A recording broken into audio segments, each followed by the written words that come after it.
The Undersecretary has given us a little bit of the situation, the present situation in Ethiopia. Mr. President, it is pertinent to point out that the crisis situation in northern Ethiopia has continued to drastically deteriorate in recent weeks, leading to a serious escalation of the situation. I've been following these developments with keen attention, and it is owing to the rapid changes in trend that I am paying another visit here in Ethiopia to engage all stakeholders for the de-escalation of the situation.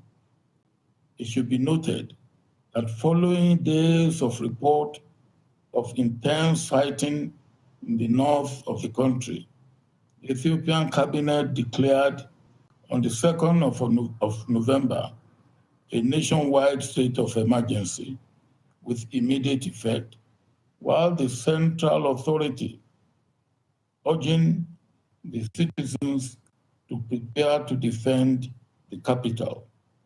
The mass demonstration yesterday, 7th November, as well as other similar demonstrations in several cities in support of the federal government, is evident of the present reality.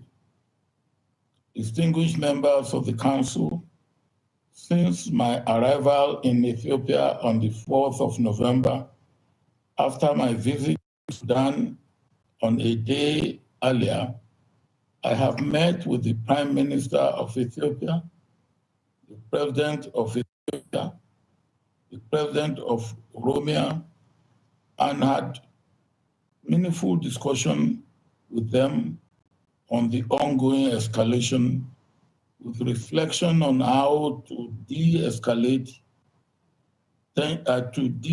tension and to pave the way for dialogue.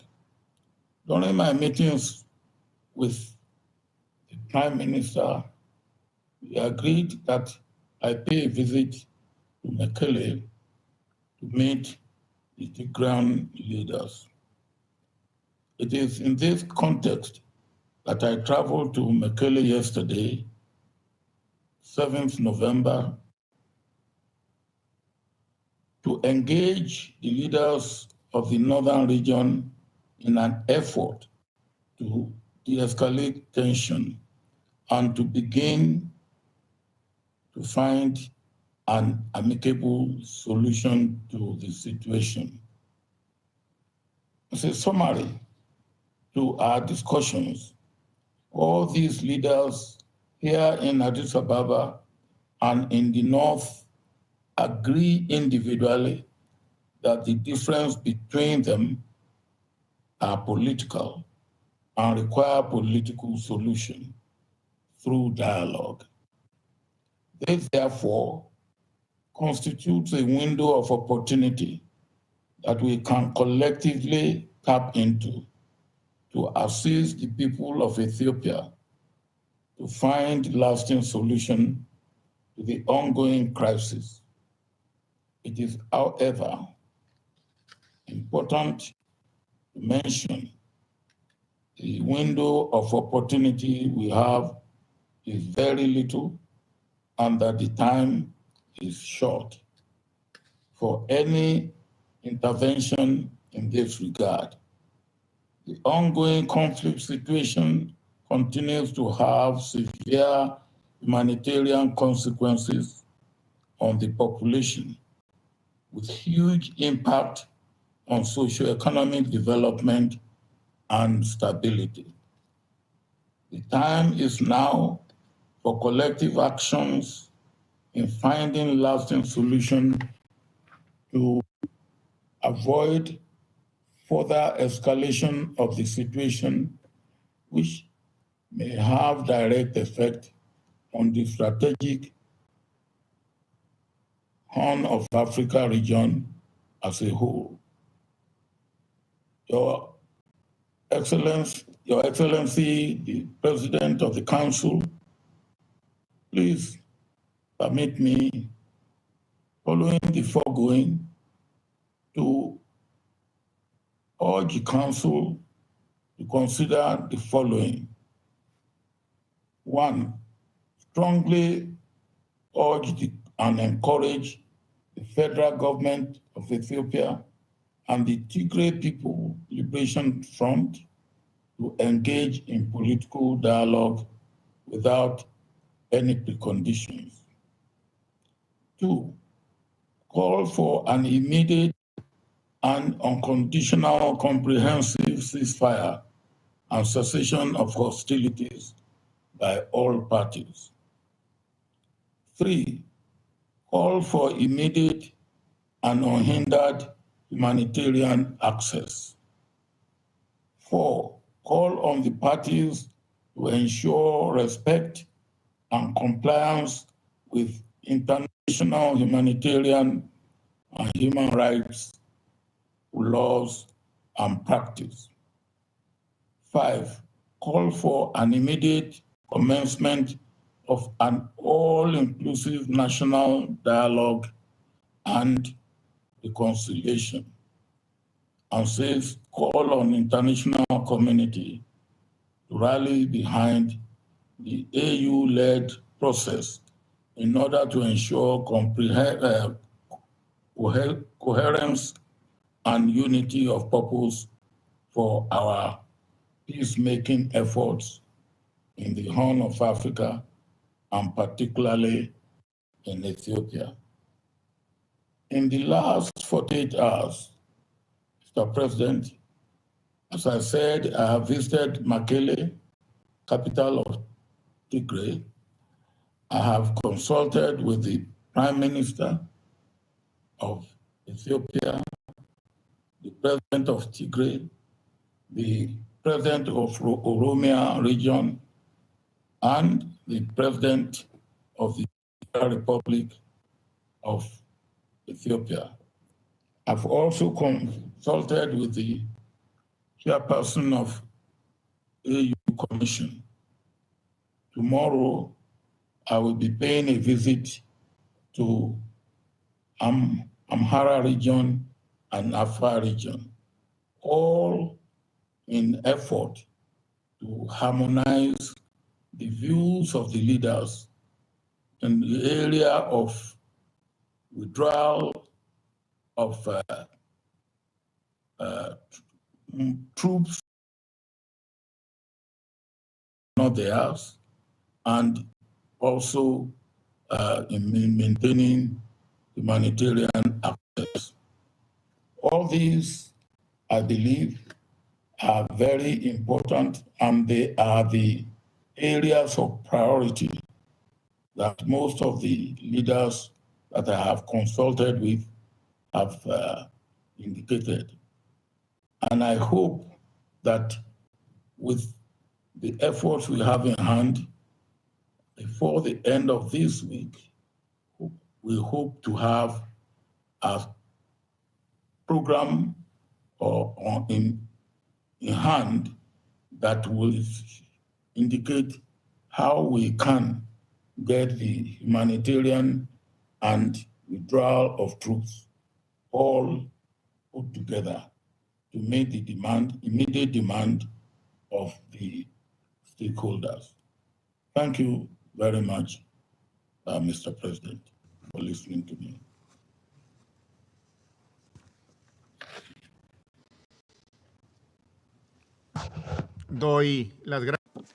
I thank Mr. Obasanjo for his briefing.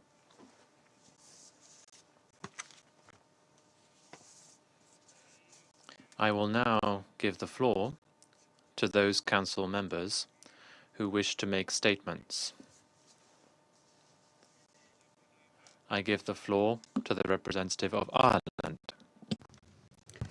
Thank you very much, Mr. President, and I want to start by thanking Under Secretary General De Carlo and in particular you, High Representative Obasanjo, for your really important briefings. In the context of what we've just heard and the excellent work that the High Representative is already doing, despite the uncertainties we heard from Under-Secretary General De Carlo, we want to believe that we may just be beginning to see possible pathways emerge for an end to this crisis. We certainly share the view that we dare not miss the window of opportunity for peace. That's why when I consider this conflict, my abiding feelings are of shame and frustration. Shame because as a council, we around this table have stood by as this crisis has intensified over the past year, causing immeasurable suffering for millions of Ethiopians. Frustration because the council's voice matters on this issue and it has the power to deliver change. We remained silent for too long.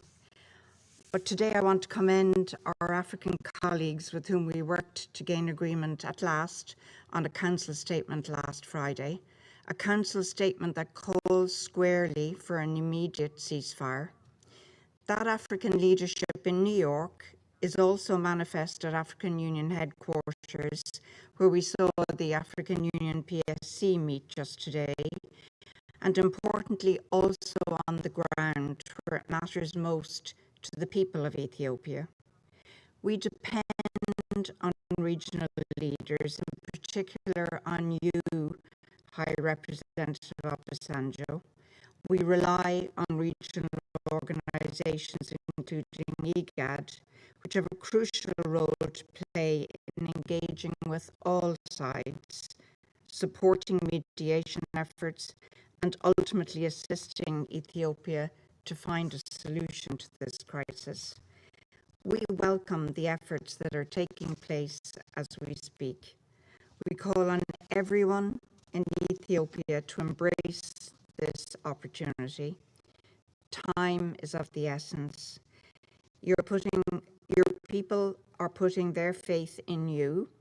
For the good of your country, the fighting needs to stop. The talking needs to start. We are 1 year on from the beginning of this crisis.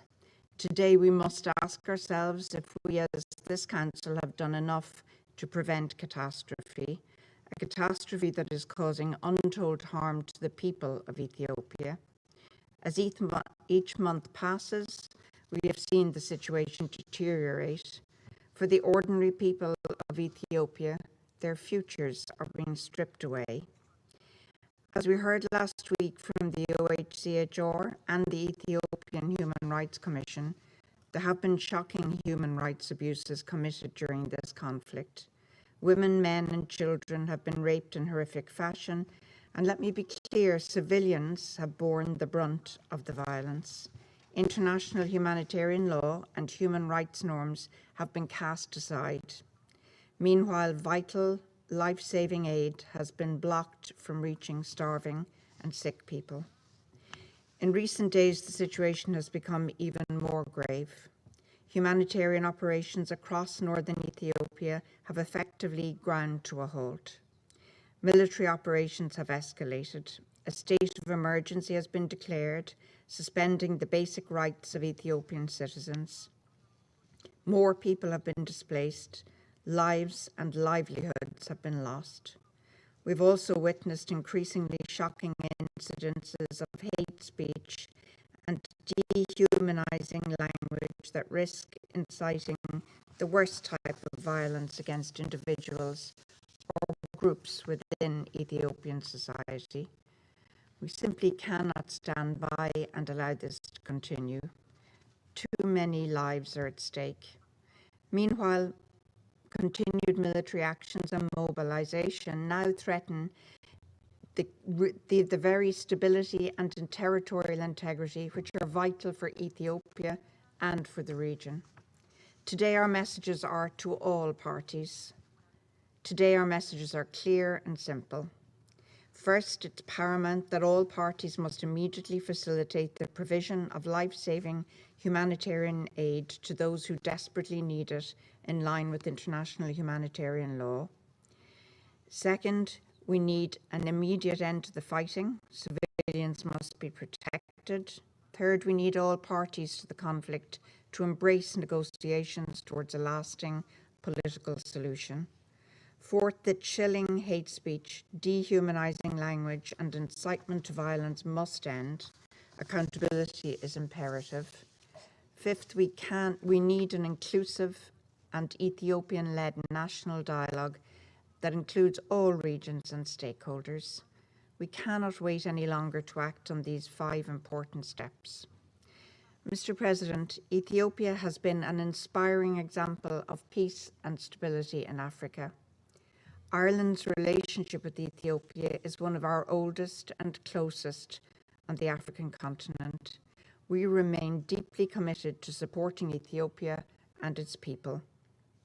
It is also shocking and tragic that the entire country now risks being overrun by violence and conflict.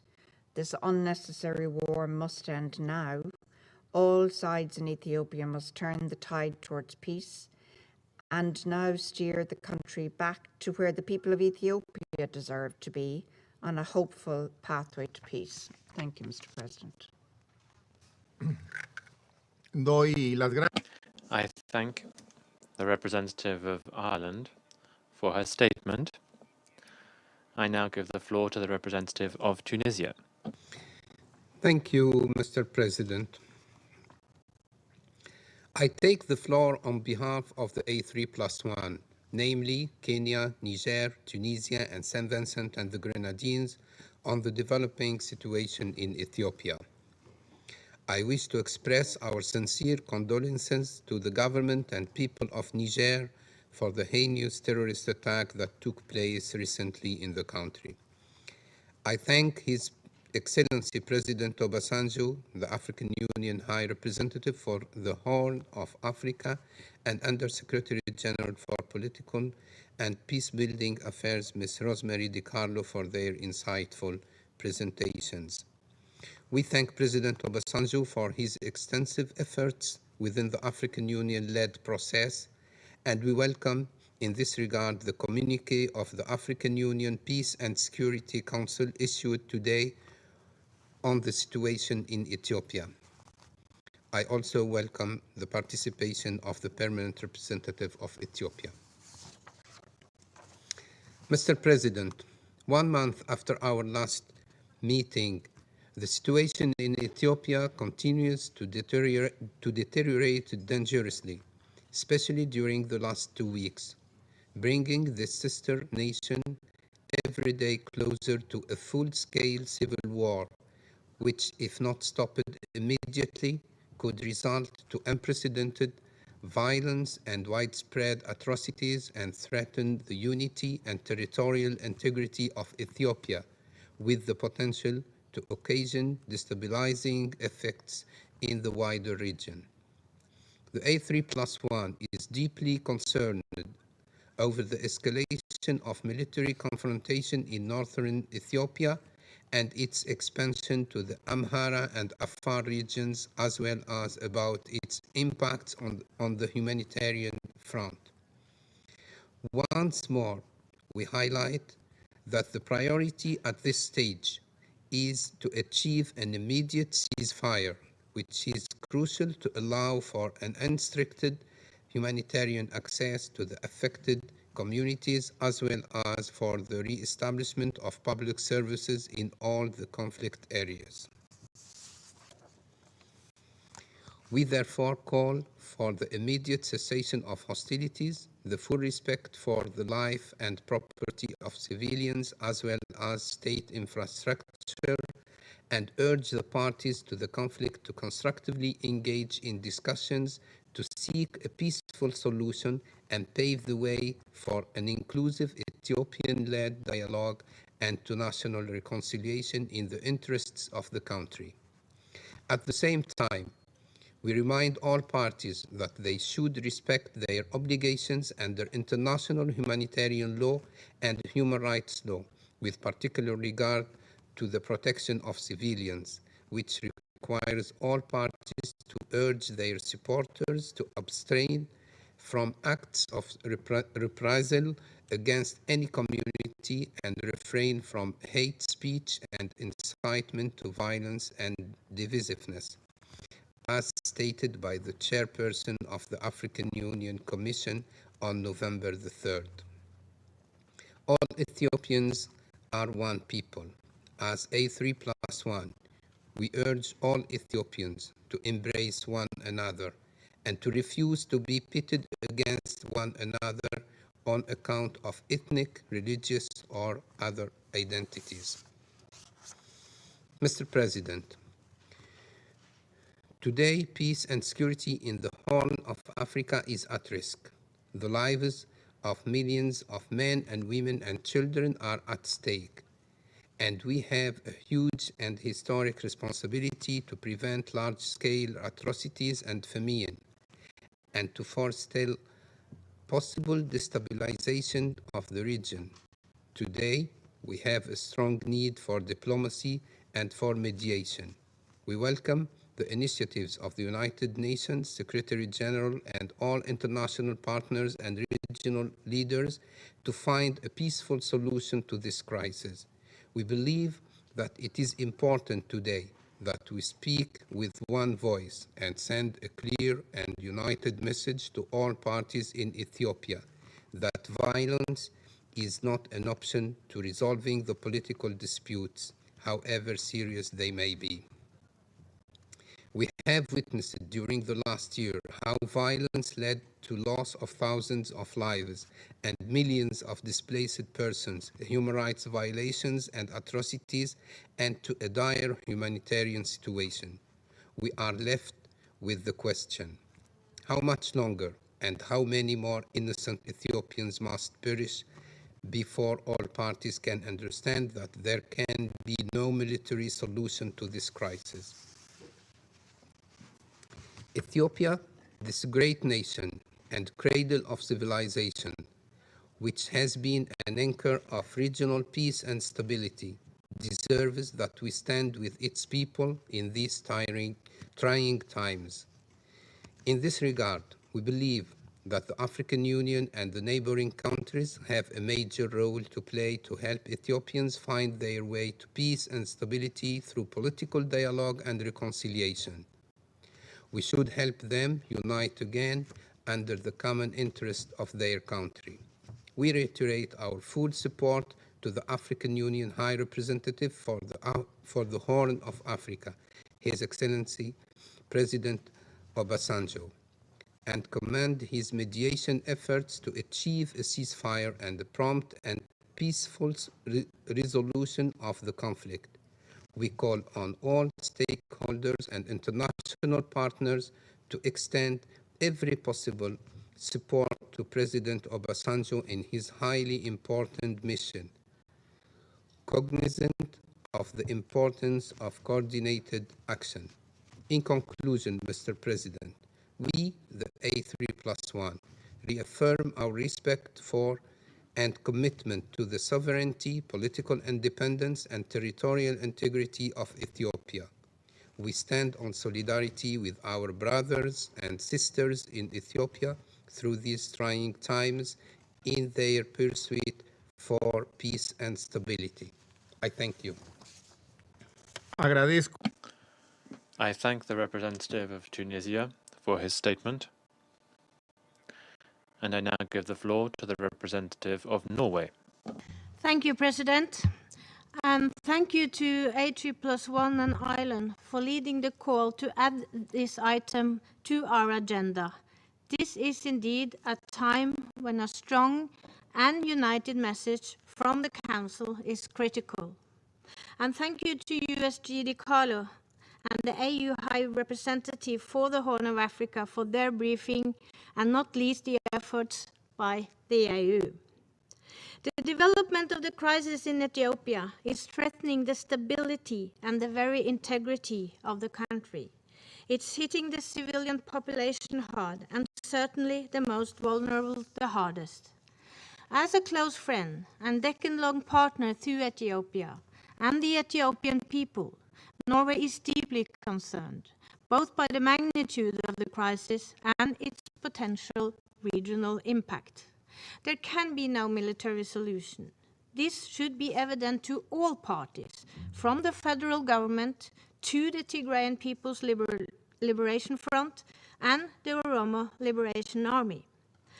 Further escalation of fighting will not lead to victory. It will only inflict more unnecessary suffering on the Ethiopian people. We are deeply concerned by reports of increased ethnic profiling and discrimination. Ethnically charged statements inciting violence will only deepen divisions, perhaps to irreversible levels. Divisive actions today make peace more difficult tomorrow. We urge Ethiopian leaders to already recognize the need for a future inclusive dialogue and reconciliation process. President, all parties must exercise maximum restraint and immediately work to de-escalate the conflict. We specifically call on the TDF, the TPLF and forces from the Oromo Liberation Army not to attempt an attack on Addis Ababa. We also urge the government of Ethiopia to refrain from imposing any measures or restrictions upon civilians of specific ethnicities, including Tigray and Oromo. Norway fully supports the AU Peace Initiative and the mandate and efforts of the AU High Representative for the Horn of Africa.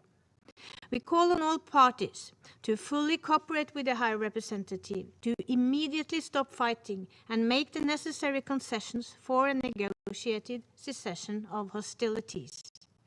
President, the humanitarian situation is extremely dire. Hundreds of thousands in Tigray are facing famine-like conditions, and there is a serious risk of large-scale famine. At least 2 million persons are displaced in Tigray and hundreds and thousands in Amara and Afar.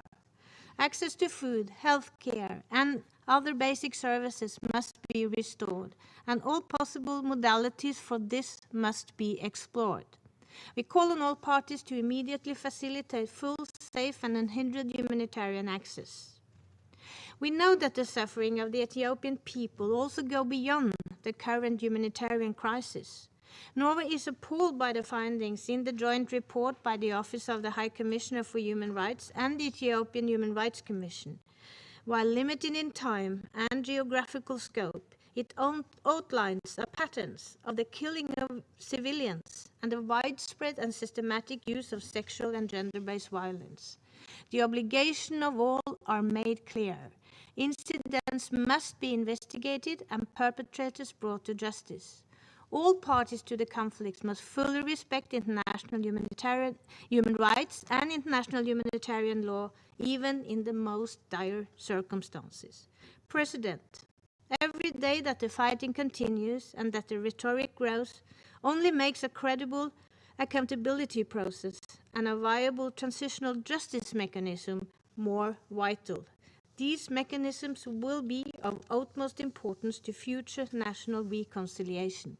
The people of Ethiopia, indeed all people in the broader region, are dependent on the ability of the parties to urgently find a path to sustainable peace, and we stand ready to assist. Thank you. Agradezco. I thank the representative of Norway for her statement, and I now give the floor to the representative of Vietnam. Thank you, Mr. President. Then I would like to thank USG DiCarlo and the High Representative, the Chairperson of the African Union Commission, Abyssinia, for their insightful briefings.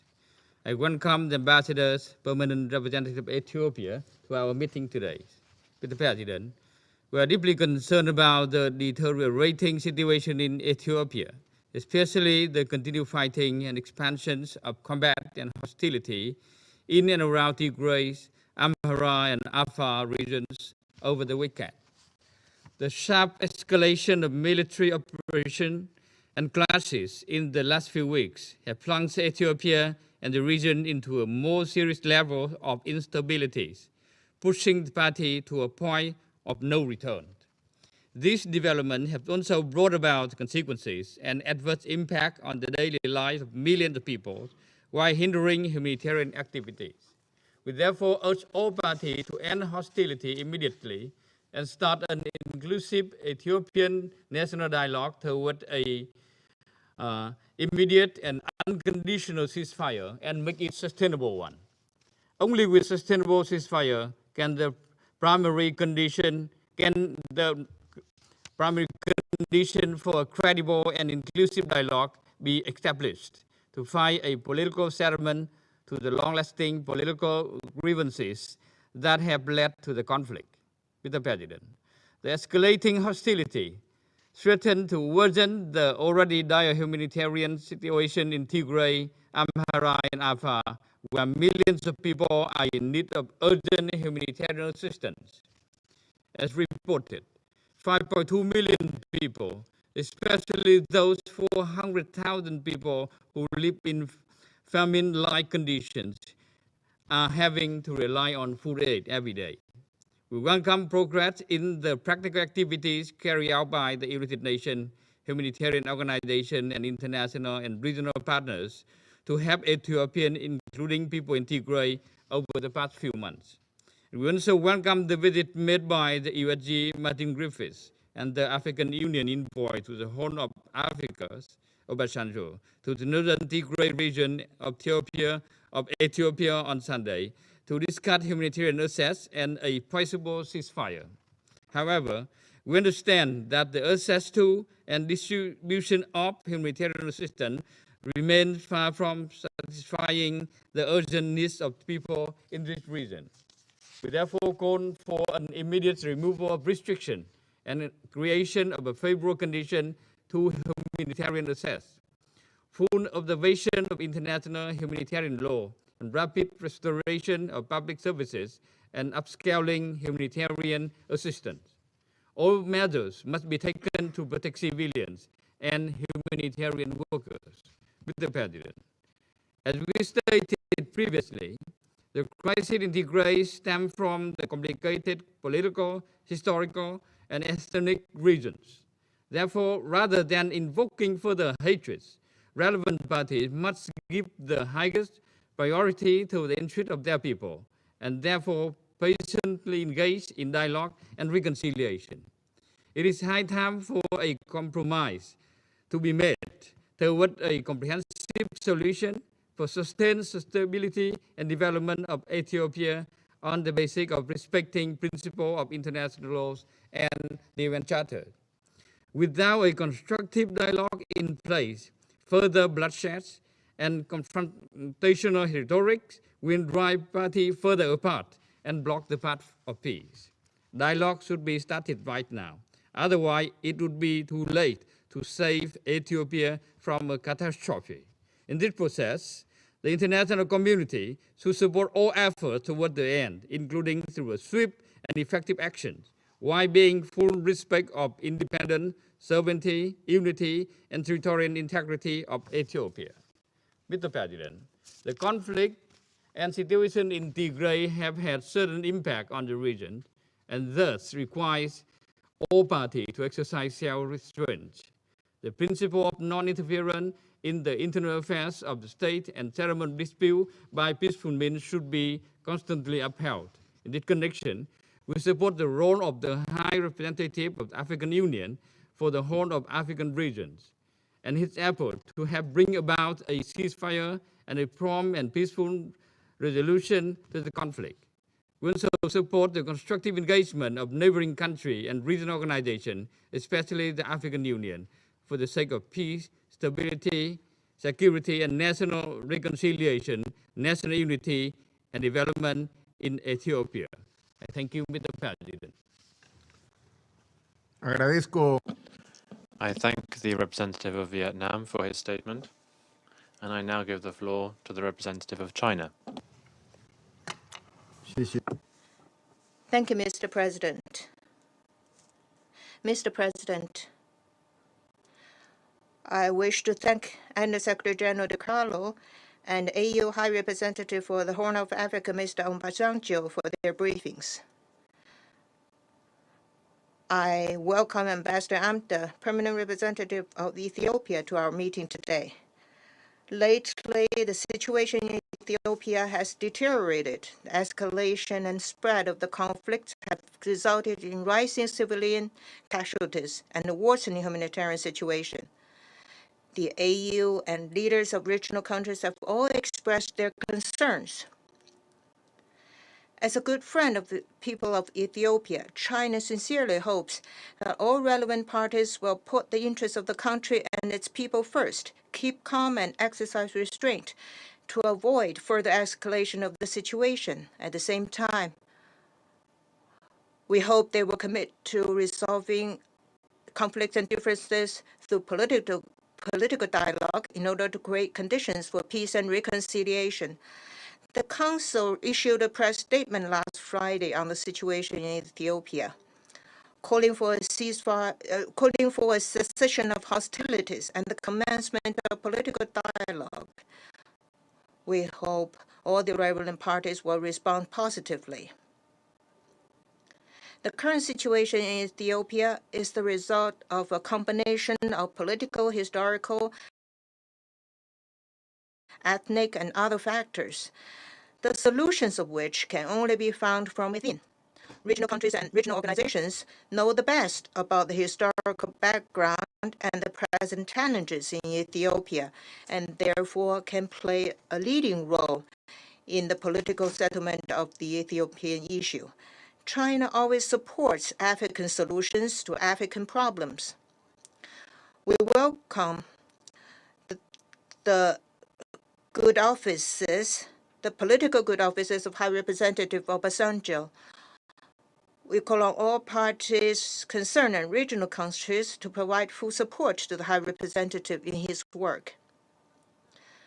Likewise, we also welcome the offer of good offices that Secretary General Guterres made to Ethiopia and expect enhanced coordination between the UN and the AU so they can work in concert to play a constructive role in promoting nationwide peace and reconciliation in Ethiopia.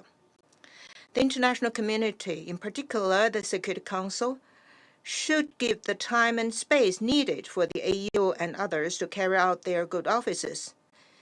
Using trade restrictions or cutting off aid as a means to exert maximum pressure on Ethiopia will only interfere with the political settlement, but will not help the parties resolve their conflicts and rebuild mutual trust.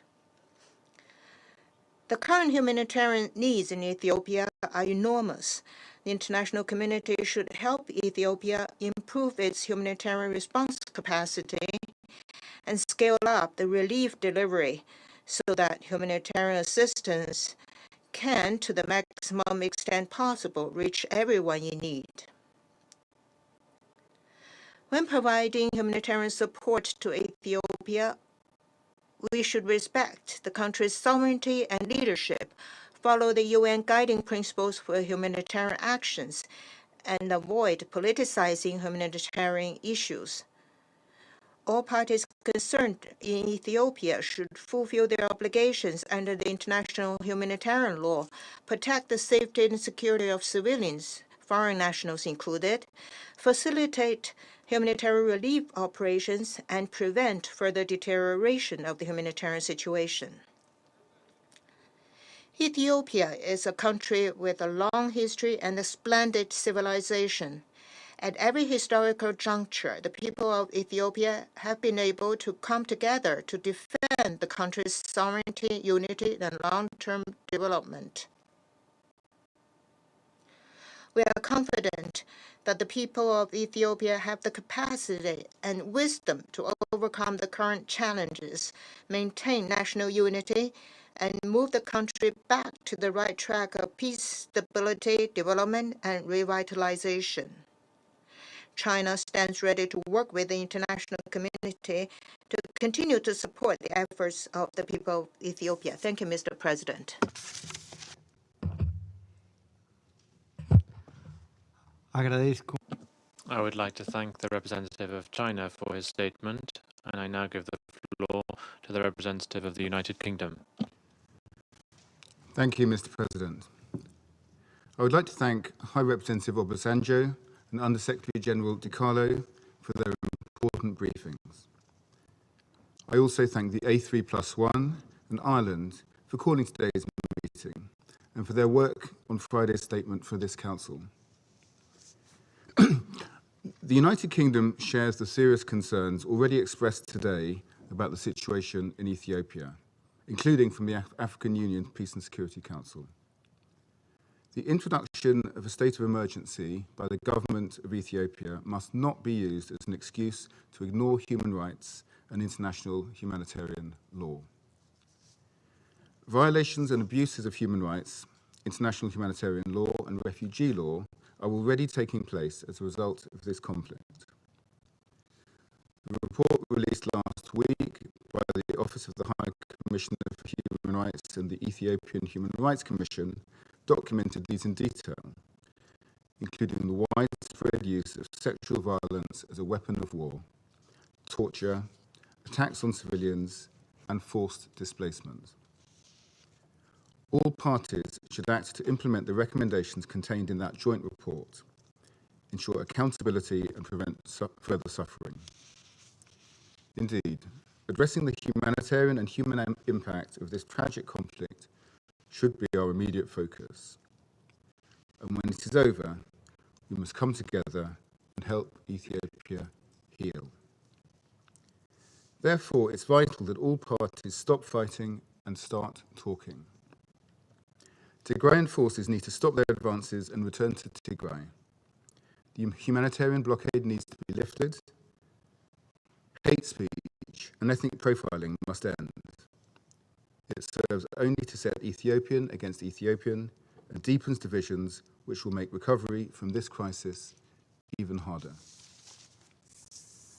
The United Kingdom gives its full support to the Secretary General and His Excellency African Union Special Envoy Obasanjo and urges all parties to make use of their good offices. We stand ready to provide any support that is required. Mr. President, in the last year, this conflict has brought only destruction, suffering, and despair. It is past time for all parties to put the Ethiopian people first. Thank you.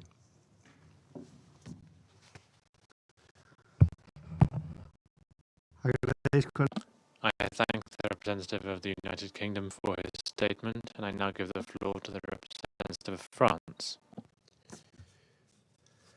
Monsieur le Président, Mr. President, I thank President Obasanjo and Ms. DiCarlo for their statements. I will emphasize 3 points. Immediate decisions are needed to achieve a ceasefire and promote the initiation of a political dialogue. France calls on the federal government, the regional government of Tigray, and its allies to immediately give concrete signs of their openness to dialogue. The parties must immediately cease hostilities, freeze the positions of their forces, refrain from internationalizing the conflict, and agree on a gradual withdrawal to pre-conflict positions. France calls on the Ethiopian authorities to withdraw the designation of the TPLF as a terrorist organization in order to urgently start negotiations. The regional government of Tigray must recognize that the future of the Tigrayan region can only be determined through inclusive national dialogue and within the framework of the provisions of the Constitution. This also applies to the border dispute with the Amhara region. All parties must support the efforts of the African Union, President Obasanjo, and Kenya.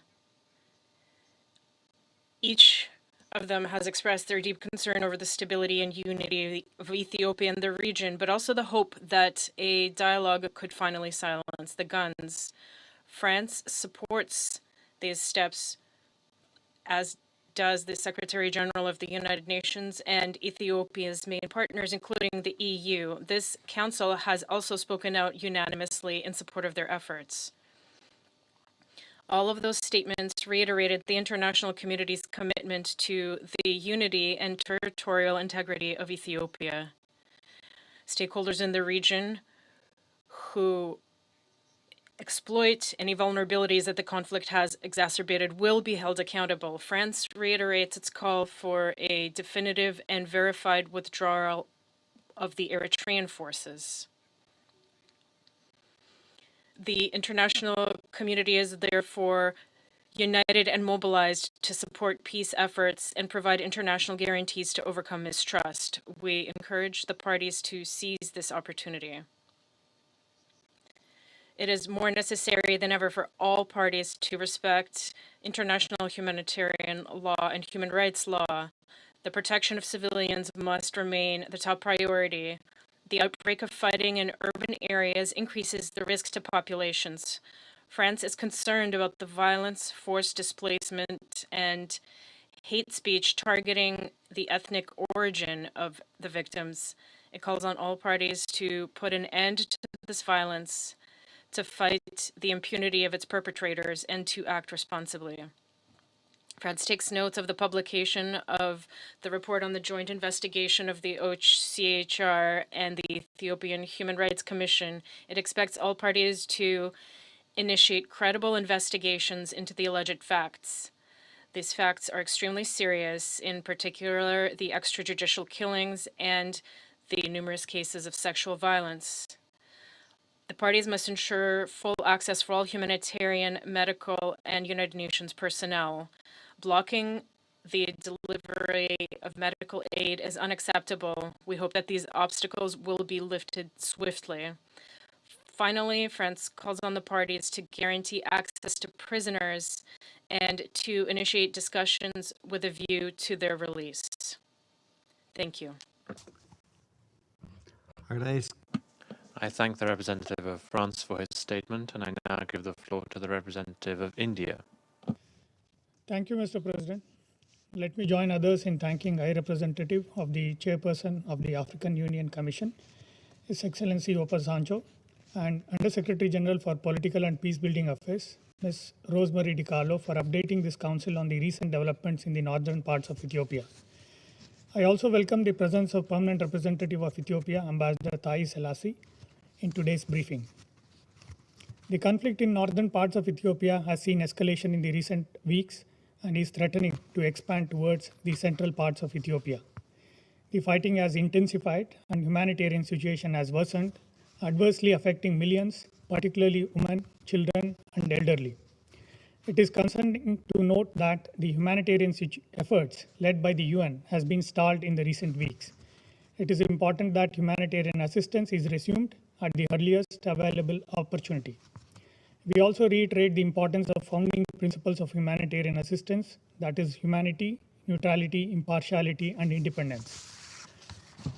We have noted the report of the Joint Investigation Team of the Ethiopian Human Rights Commission and the OHCHR.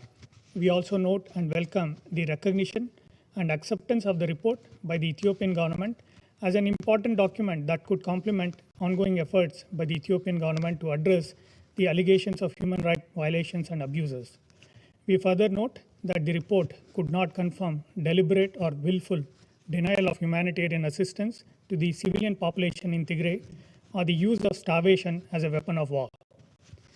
The Ethiopian government has announced state of emergency in response to persisting conflict and expansion of violence beyond the Tigray region. The inclusive national dialogue announced on October 4th has not moved forward.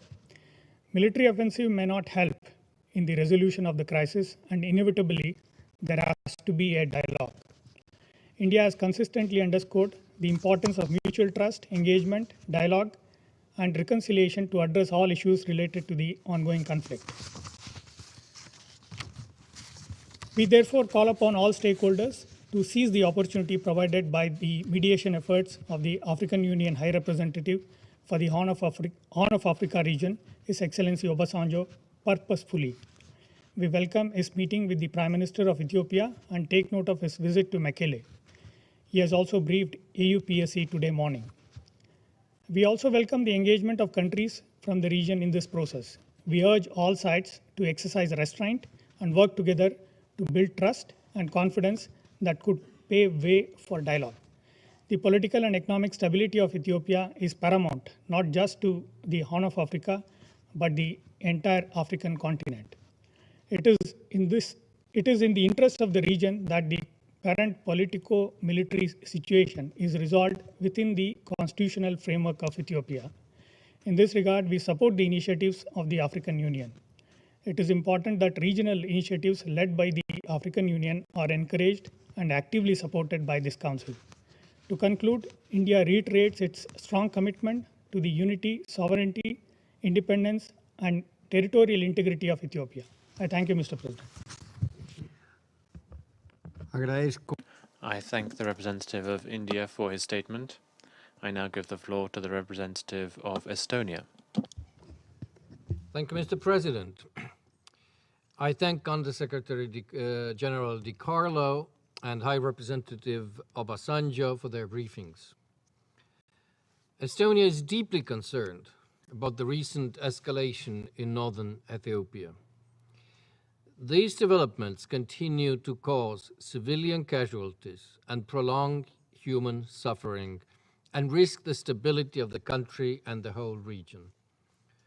We call upon the TPLF to withdraw its troops from Amhara and Afar and the government of Ethiopia to refrain from airstrikes on civilian targets. All parties must do their utmost to protect civilians, including humanitarian and medical workers, in line with their obligations under international humanitarian law. There is no military solution to this conflict.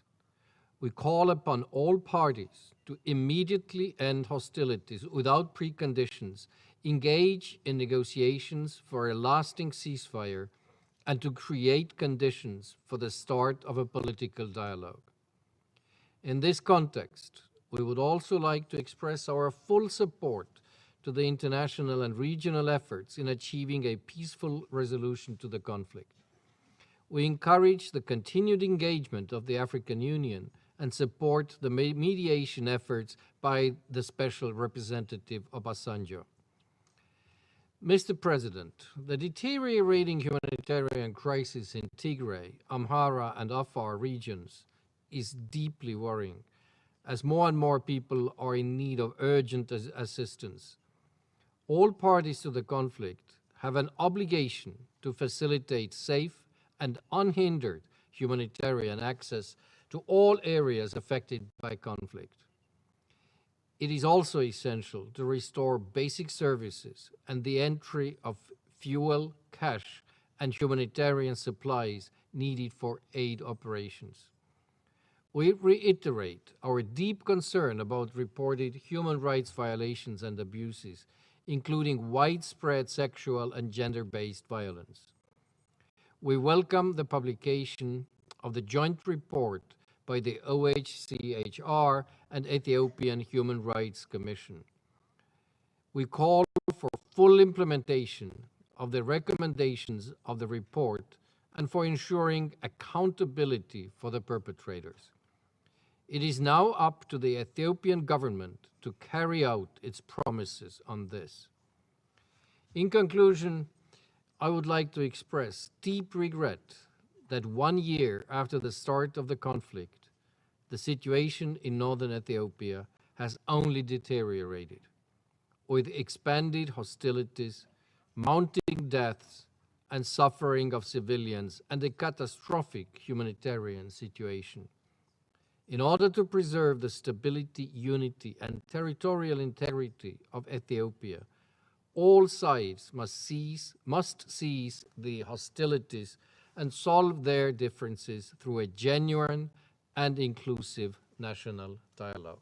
Thank you, Mr. President. I thank the representative of Estonia for his statement, and I now give the floor to the representative of the United States. Thank you, Mr. President.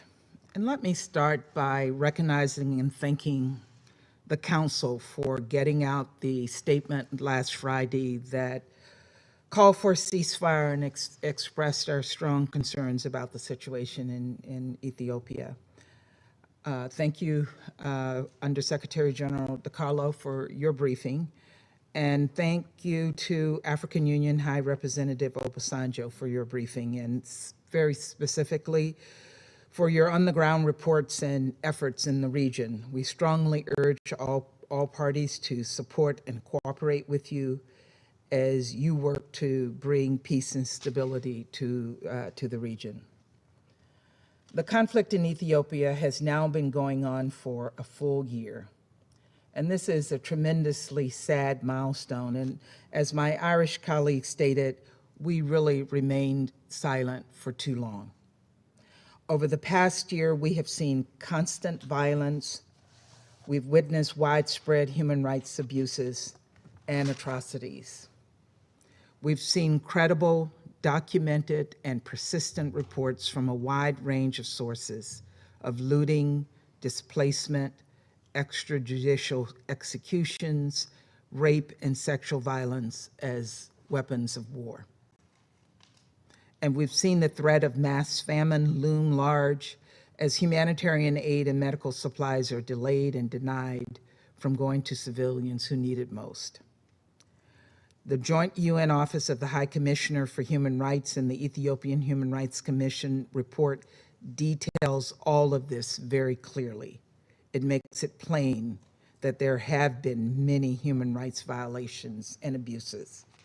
And it demonstrates that the Ethiopian National Defense Forces, the Eritrean Defense Forces, the Amhara Special Forces, and the Tigrayan People's Liberation Front are all culpable.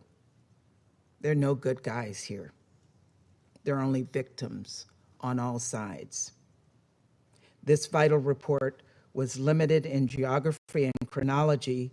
Both should be expanded to ensure more recent allegations from across the region can be investigated and perpetrators held accountable.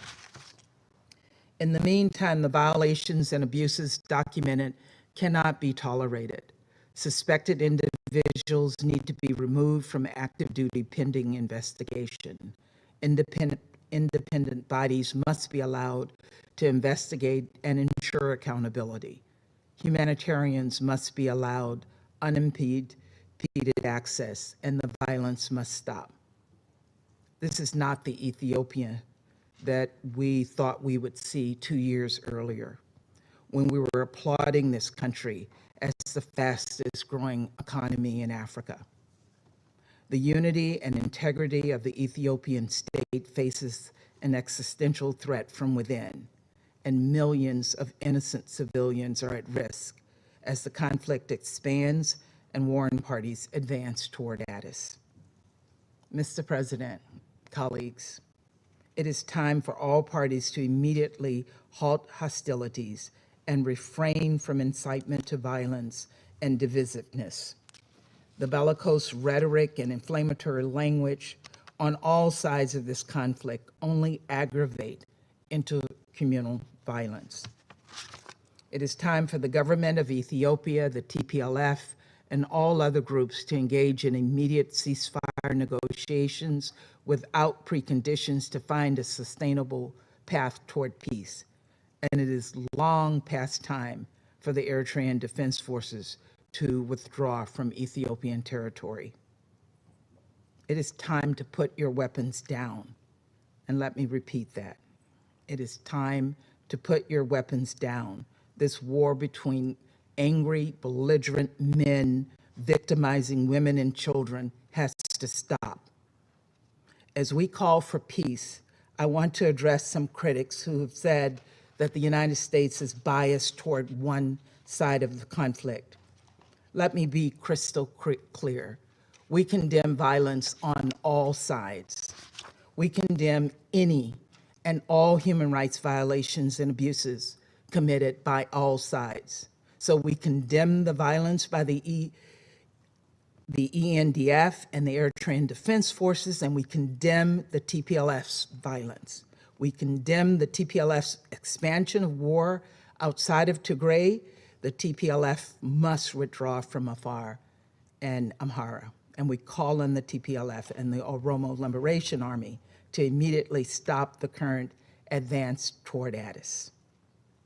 We also call on the Ethiopian government to respect international humanitarian law. We're not taking sides. Innocent people, innocent Ethiopians are starving in northern Ethiopia. Withholding food and medical supplies is not acceptable. It is not an acceptable tactic at any time, and frankly, it's unconscionable and not what we would expect from Ethiopia. The Ethiopian government must allow UN agencies and their partners to staff their operations with the specialized expertise required to mount an effective response. The reckless expulsion of UN officials are an affront to the United Nations and to the people of Ethiopia. The Ethiopian government must also investigate the terrible killings of humanitarian and human rights workers and hold those responsible to account. And it must cease all arbitrary detentions and ethnic targeting in Addis. Given the nationwide state of emergency, we are concerned about the safety of U.S. citizens, U.S. government personnel and their dependents, and the security of our facilities remain paramount. We will do everything in our power to keep our people safe, but we also ask that the state of emergency not be used as a pretense to attack civilians. We know, and you all know, the only solution to this conflict is a political solution. To that end, the African Union has an important role in resolving this conflict and sustaining regional peace and security. And I wish to thank President Obasanjo again for his efforts. Similarly, we support Kenyan President Kenyatta's November 3rd call for all parties to return to political negotiations, and also his efforts in this regard.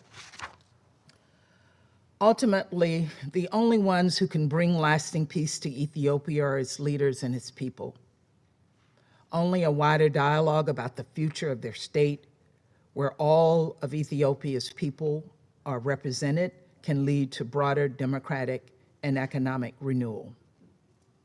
It is never too late for peace, but the longer this conflict goes on, the harder the road to peace becomes, and the more people will die.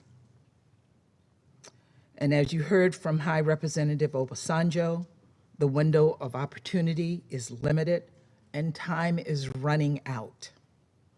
I urge all parties in the strongest possible terms to back away from the brink and lead their people toward peace and to resume the development agenda that will lead to prosperity for all Ethiopians. Thank you, Mr. President. I thank the representative of the United States for her statement, and I now give the floor to the representative of the Russian Federation.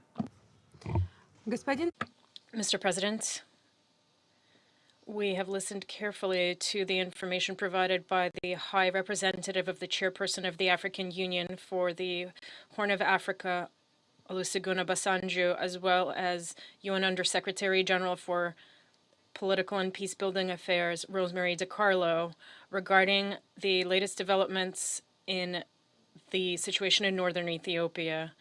We welcome the participation in today's meeting of the country's permanent representative to the UN. The Russian Federation has been watching with concern as the situation develops in the Ethiopian regions of Tigray, Afar, and Amhara, where clashes have been taking place between government forces and units of the Tigray Defense Forces, as well as other groups that have joined them, including from the Oromo Liberation Army. Fighting around the cities of Dessa and Kombolchi last week clearly showed that a continuation of violence will lead to new casualties and dire humanitarian consequences for civilians. Of particular concern is the ongoing deterioration of the humanitarian situation in the areas affected by the hostilities. In Dessa and Kombolchi, where a significant number of refugees and IDPs lived even before the conflict, the clashes have led to a rapid rise in the number of refugees and internally displaced persons. Due to ongoing attacks by the TPLF, the total number of civilians in need of humanitarian assistance has already reached 7 million. Humanitarian aid to all regions of the country must be increased. We continue to insist that it must be provided in close coordination with the sovereign government and in strict accordance with the basic guiding principles of the United Nations. Mr. President, as we have said before, the divisions in Ethiopia run deep and have a complex historical context. Moreover, what is happening in the country carries significant negative potential for the entire region. In this regard, throughout all of these months, we have called for stakeholders with influence to bear on the situation, as well as the media, to act responsibly, to avoid ratcheting up international rhetoric, and refrain from adding fuel to the fire of the already spiraling interethnic strife. We are convinced also that imposing illegal unilateral sanctions, threatening to use such sanctions, and refusal to provide economic assistance are very counterproductive and will only worsen the situation for ordinary people who are already suffering rather than reconciliation. There is no other way to resolve the conflict except to support national and regional efforts to end the intra-Ethiopian military confrontation and establish a dialogue with the aim of restoring peace and achieving gradual socioeconomic stabilization throughout the country. At various points in history, Ethiopians have repeatedly demonstrated their ability to live in interethnic harmony and build a common state. This was confirmed by the peaceful and democratic general elections held this year. The high level of support for the country's government was also demonstrated by recent mass protests in Addis Ababa. Mr. President, we're aware of the various mediation efforts recently undertaken by the UN and the African Union. Unfortunately, as the situation on the ground shows, they have not yet yielded significant results. In this regard, Mr. Obasanjo, we hope that you, as an honest and impartial broker, will take the necessary urgent steps to reverse the momentum in the direction of peace. All the necessary signals from the Security Council were sent in its press statement adopted on November 5th. We also welcome the work carried out in the region by the head of the UN Office for the Coordination of Humanitarian Affairs, Martin Griffiths. We hope that these efforts will generate momentum for the work of humanitarian personnel on the ground, including in terms of providing uninterrupted humanitarian assistance. In conclusion, we wish to reaffirm our commitment to preserving the unity and territorial integrity of friendly Ethiopia. We are convinced that there can be no other basis for resolving all outstanding contentious issues. Thank you for your attention. I thank the representative of the Russian Federation for her statement. I shall now make a statement in my capacity as the representative of Mexico. I would, of course, like to thank USG Rosemary DiCarlo and Mr. Obasanjo for their very enlightening briefings. We have convened this meeting as a result of our deep concern about the situation in Ethiopia, the advance of the Tigray People's Liberation Front, the mobilization of the Oromo Liberation Army, and the continued aerial bombardments by the Ethiopian army in Mekele represent an exponential escalation of the hostilities, whose effects are now spreading also to the regions of Amhara and Afar. The Ethiopian government's recent decision to declare a state of emergency clearly shows that if the parties persist in the military option, then the conflict will spread to the entire country and will have serious consequences, not just for the people of Ethiopia, who are suffering them, but also for the entire region. That is why we support and encourage regional efforts to find a solution, a negotiated solution to the crisis, particularly those undertaken by the Special Envoy of the African Union for the Horn of Africa, former President Obasanjo. In the humanitarian domain, we are concerned to see that the aerial attacks in Mekelle have already compelled the UN to suspend its flights to that city. This has cut off the entry of cash and humanitarian personnel, worsening, therefore, the living conditions for civilians. We are concerned that although food and essentials are available for the people of Tigray, they can't actually be delivered because of the lack of fuel and money to pay the contractors.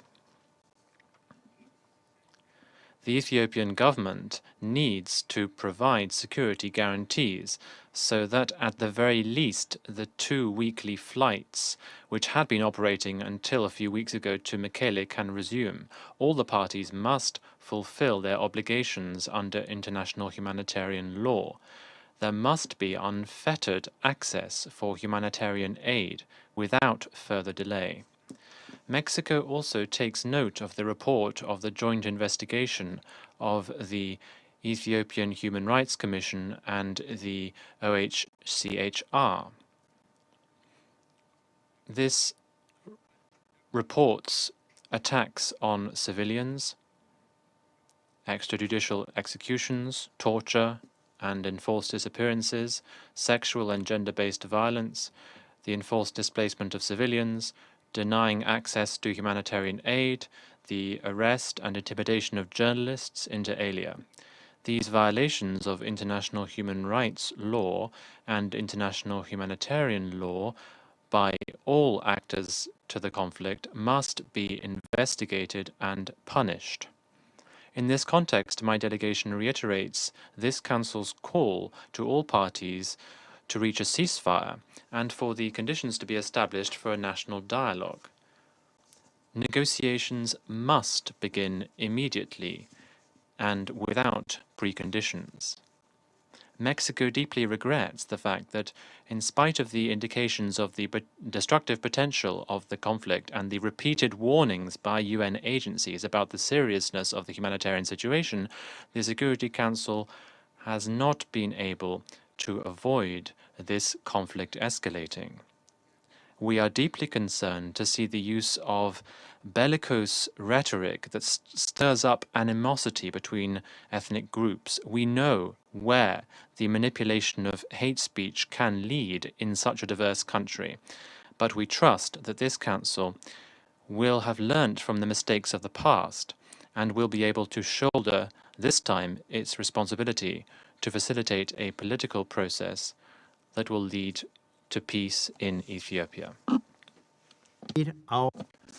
I now resume my function as President of the Council, and I now give the floor to the representative of Ethiopia. You have the floor.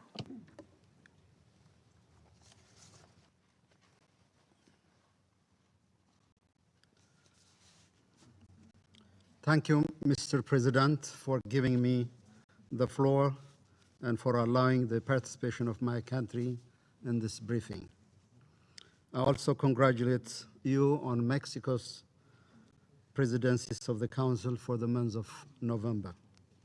I recognize the presence of His Excellency President Obasanjo, High Representative of the African Union to the Horn of Africa, and Undersecretary General Rosemary DiCarlo.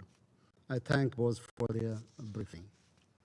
Mr. President, a year ago, the Northern Command of the Ethiopian National Defense Force was attacked within.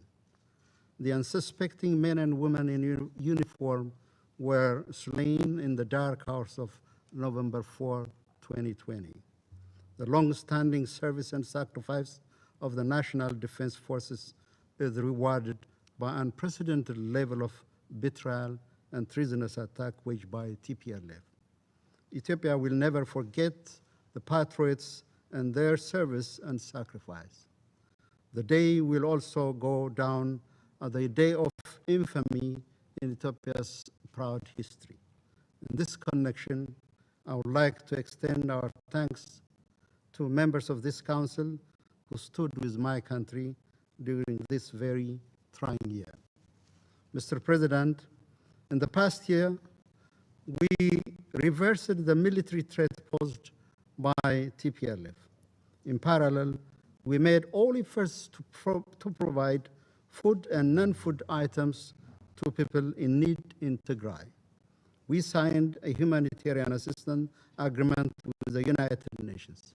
We spent close to 100 million for assistance and reconstruction. We declared humanitarian ceasefire and withdraw our forces. And we implored the treasonous group to hand over leaders of its criminal scheme and leave its rank and file members to live in peace. All this is proven to be in vain. It didn't help us gain peace. Today, I'll not provide you details on the humanitarian assistance we delivered to our people in need. As a result of the continued and now widespread criminal belligerence of TPLF, the people of Tigray that needed urgent humanitarian assistance are not having any aid delivered. The people in Afar and Amara regions are rendered vulnerable. Cities and towns are shelled. Residents are killed in their doorsteps and robbed their earnings from their toil. True to its unscrupulous and cruel nature, TPLF is causing terror and mayhem. As we speak, Ethiopians in the northern part of the country are fending for their life and the life of their children. The trucks we sent to Tigray with food and medical supplies are transporting weapons and use combatants that are frauded or forced to fight against their brothers and sisters for no apparent public interest, but for the greedy driven political agenda of a few individuals. Excellencies, we honor and respect the call for political dialogue. It is an approach we fully prescribe to and even applied in resolving many interested and interstate disputes. Inherently, our current situation is not any different. There is a deep-seated political difference and grievances in our nascent democracy. We are also a diverse nation and a home to 83 languages and many groups than headlines care to mention with unaddressed legitimate questions and demands. However, no political group, despite their grievances, have raised an arm against their brethren. No ethnic or political group, despite its unfulfilled demands, have waged war against the motherland. Diversity is not Ethiopia's problem. Our challenge is not, as some reluctantly posit, a failure to manage diversity. Diversity is Ethiopia's asset. Our problem is a criminal group that refuses to accept equality and let go ill-gained supremacy and privilege. Unfortunately, this group garners support from many sources. Some media outlets in the West, some staff members and leaders of international organizations openly support the group. For your surprise, we sometimes learn the motives and the next steps of the group from statements and speeches of high-placed officials of these entities. As you may recall, even this council was made to convene over a false report alleging heinous crimes, including the use of anger as a weapon of war. Thankfully, truth has come out, and these malicious accusations are dispelled by a joint investigation report of the Ethiopian Human Rights Commission and the UN Office of the High Commissioner for Human Rights. Our plea for members of the international community, states and non-state actors, to refrain from providing moral and material support went unheeded. TPLF is emboldened and numbed itself to an extent it stopped counting the lives of Ethiopians from Tigray. It sacrificed on its hopeless journey. It is emboldened to a level it threatens to unseat a popularly elected federal government and destabilize a nation of 112 million people. We again reiterate our plea for the support of this group that have been providing it with communication equipment, satellite information, weapons, and even fighters to desist from this. It is not only illegal, but also an immoral act. Mr. President, Ethiopia is pained. What we have gone through at the hands of this criminal group will require intergenerational effort to heal. For this, Ethiopia needs its children to dialogue and reconcile. We have time and again expressed our readiness and explained the preparation for national political dialogue. Had it not been for the bloodshed caused by the TPLF, even the political future of this group would have had a prospect of resolution through dialogue. In line with our commitment, we entertained the efforts for support and undertook the work with all our friends to learn from their experience and draw the available and relevant lesson and support. We accepted the High Representative of the African Union to the Horn of Africa and assist his role. We believe the regional solution is best placed to support us get out of this problem. This being said, our route to a dialogue and political solution will not be straightforward or easy. For now, we are focused on halting the TPLF and rescuing and reaching our public that suffered immensely under its cruel and deceptive methods. In this regard, we remind everyone concerned there are no two parties here. There is a government representing the whole of the Ethiopian people and representing the Ethiopian state, and there is a group advancing its criminal cause through atrocities. Any attempt, including the media campaign we have been witnessing in the past few days, to launder the TPLF and diminish the horror it committed against the Ethiopian people would only be counterproductive. Mr. President, what exalts my country as a nation is to overcome its own challenges. What may raise us as a country is the commitment of all Ethiopians to bring peace and stability. What is needed is well-meant insight and forethought and support. Statements of marginalization, sanctions, punitive measures will not help, or rather counterproductive.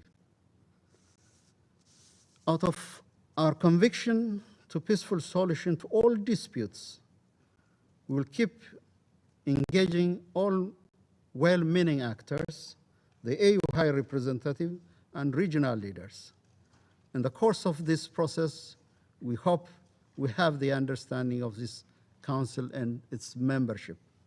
I would like to assure the council member that my country will prevail as it did in the past in the face of all its adversities.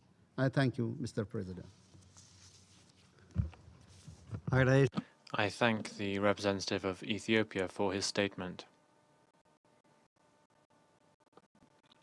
I would now like to I'd like to ask our briefers if they have any additional comments to make. I don't have any other name inscribed on my list.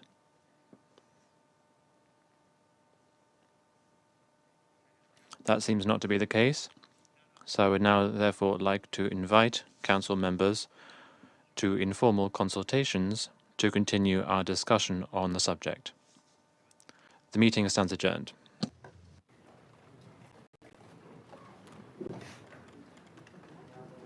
Does that mean that we finished?